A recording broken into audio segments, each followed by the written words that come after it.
Sa puntong ito naman, makakausap natin sa linya ng telepono si Assistant Secretary Irene Dumlao, tagapagsalita ng Department of Social Welfare and Development para magbigay ng update sa mga isinasagawang paghahanda ng ahensya para sa Bagyong Ramil. Magandang gabi po, ASEC. Si Luisa Erisme po ito, kasama ko si Patrick De Jesus ng Ulat Bayan Weekend. ASEC. Hi Luisa and Patrick, magandang gabi. Magandang gabi din po sa lahat ng sumusubaybay ng inyong pong programa. ASEC, sa ngayon, ano na po yung mga pangunahing ibinigay nating tulong, lalo na po dito sa mga maaapektuhan ng Bagyong Ramil sa Bicol Region? Well, unang-una, nais nating banggitin na alinsunod po sa kautusan ni Pangulong Marcos Jr. na tiyakin natin na walang pamilyang Pilipinong magugutom sa gitna po ng kalamidad. Ang Department of Social Welfare and Development ay naghanda sa pagdating nga ng Bagyong Ramil. Sa katunayan, meron tayong around 2 million family food packs na nakapreposition po sa iba't ibang lugar sa ating bansa. Gayun din po, patuloy yung isinasagawang production and repacking ng mga family food packs sa ating major production hubs dyan po sa Pasay City at sa Mandaue City. So far, wala pa po tayong natatanggap na mga request for augmentation support from various local government units. But batay po doon sa ulat ng aming Field Office 5, nakapamahagi tayo ng mga ready-to-eat food packs para sa mga locally stranded individuals. Yung mga nasa pantalan po sa bandang Sorsogon na hindi po muna nakapagpatuloy sa kanilang pagbiyahe sapagkat tumigil nga po yung mga biyahe papunta sa kanilang mga probinsya. So nasa mga ports po sila. And sila nga po in-assist natin at namahagi tayo ng mga around close to 400 na ready-to-eat food boxes. Nakantabay naman po ang aming pong mga iba't ibang mga personnel to provide assistance sa mga local government units na maapektuhan nga po nitong bagyo. ASEC, si Patrick po ito, sunod-sunod ang pagtama ng lindol sa iba't ibang bahagi ng bansa. Kamusta po ang kalagayan ng ating storage facilities o yun pong mga warehouse? Sapat na po ba yung mga family food pack? Lalo na't paparating nga po ang Bagyong Ramil. Well, unang-una, nagpapatuloy po ang Department of Social Welfare and Development sa pagtugon sa mga request for augmentation support ng mga local government units. Diyan po sa Manay, Davao Oriental at sa mga karatig lugar, nasa mahigit 94,000 family food packs na po ang ating na-distribute. And gayon din po sa mga naapektuhan naman ng malakas na lindol dyan sa Bugo City, Cebu, ang DSWD ay nakapamahagi na ng around 500,000 family food packs. And sa kasalukuyan ay nagdi-distribute na po tayo ng emergency cash transfer. Ito po yung tulong pinansyal na ginagamit ng ating mga kababayan to either repair yung mga nasira nila pong mga tahanan or isaayos din yung nasira po na mga kabuhayan. Ginagamit rin po nila ito para pambili ng iba pang mga food items na hindi po nilalaman ng ating mga family food packs. The emergency cash transfer is actually empowering our beneficiaries dahil medyo flexible ang paggamit po nito. So they are able to decide kung saan po nila ito mas dapat gamitin at kung anong pangangailangan ang kanilang i-prioritize. Again, nagpapatuloy naman po ang DSWD sa pagtugon sa kanilang mga pangangailangan. In terms of resources, we have sufficient resources. In fact, the Department of Budget and Management has always been supporting the department and has always been favorably acting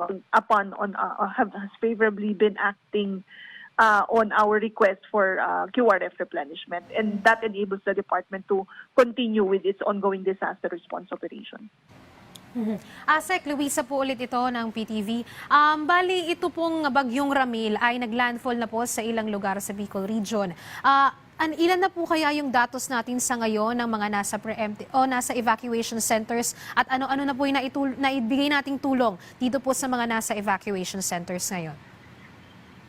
Yeah, sa kasalukuyan, batay doon po sa ulat ng amin nga pong Field Office 5, ang paunang naipahatid po na tulong ng DSWD ay yung pong ready-to-eat food packs para sa mga locally stranded individuals o yung mga passengers po na nasa pantalan. We're still gathering reports from our field offices para po matukoy natin kung ilan na yung mga naapektuhan ng pamilya, ilang mga local government units ang nagsagawa ng mga preemptive evacuation at kung meron pong mga nasa evacuation centers at pansamantala nga po muna dito nalululuyan.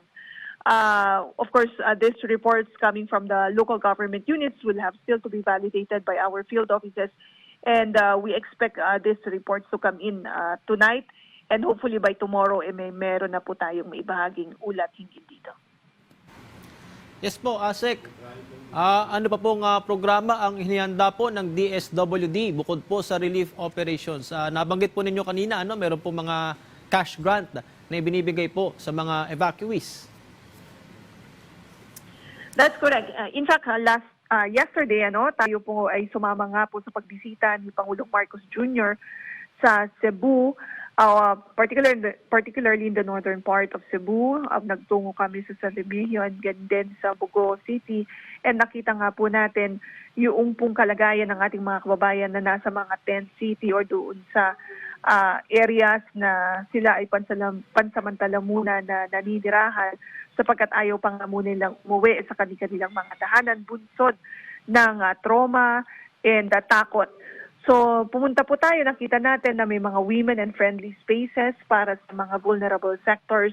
Ngayon din po, nag-umpisa na yung pamamahagi ng emergency cash transfer and nakaprepare din po yung mga iba pang mga pangangailangan kagaya nga po ng makakain at iba pang mga non-food items.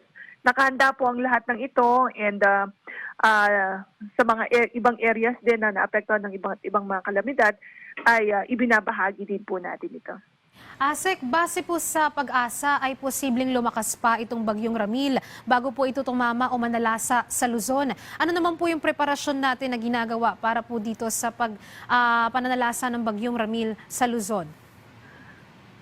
Well, gaya nga po ng nabanggit ko, ang ating pong mga field offices ay nakahanda. In fact, ang ating pong Field Office 1 at ang Field Office 2, gayon din ang Field Office 3, may mga nakapreposition na po na mga family food packs. Around 2 million family food packs po ang ating national stockpile. Yan po ay nakahanda na magamit at ipamahagi sa mga lugar po na maapektuhan nito nga pong si Ramil.